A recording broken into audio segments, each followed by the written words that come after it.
Ferme les yeux un instant. Imagine que c'est ton dernier ramadan. Pas le dernier de l'année, le dernier de ta vie. Imagine que dans quelques mois, tu regardes en arrière et tu réalises que c'était ta dernière chance. Maintenant, rouvre les yeux. On est au milieu du ramadan. La motivation du début s'est calmée, les longues nuits pèsent un peu plus, la faim semble plus lourde.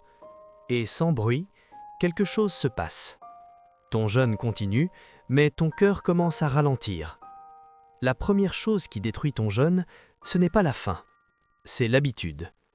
Au début, tu ressentais tout. Chaque prière était différente, chaque verset touchait ton cœur. Maintenant, tu récites, mais tu ne ressens plus pareil. Tu pries, mais ton esprit est ailleurs. Le jeûne n'est pas censé devenir automatique, il est censé rester vivant. La deuxième chose qui détruit ton jeûne, c'est la distraction. Tu te réveilles, du jeûne, mais entre deux moments d'adoration, tu remplis le vide avec du bruit. Scroll, notifications, discussions inutiles. Et doucement, la connexion que tu avais commencé à construire devient plus faible. Ce n'est pas brutal, ce n'est pas soudain, c'est progressif. Et c'est pour ça que c'est dangereux. La troisième chose, c'est la négligence de la langue. Un commentaire inutile, une critique, une plainte, puis une autre.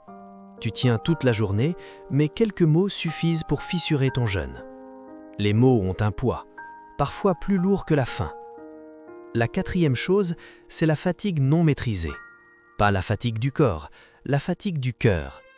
Tu commences à faire le minimum, tu te dis que tu es déjà fatigué, que tu as déjà fait assez.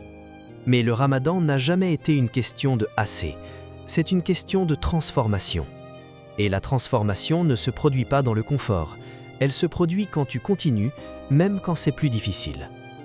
Et la cinquième, la plus douloureuse, oublier pourquoi tu jeûnes.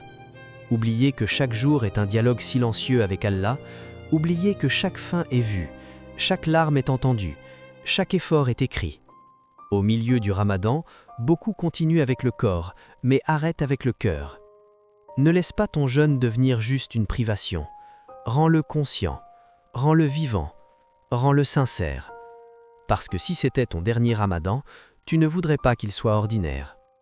Il reste des jours, il reste des nuits, et il reste la possibilité que ce ramadan soit celui qui change tout.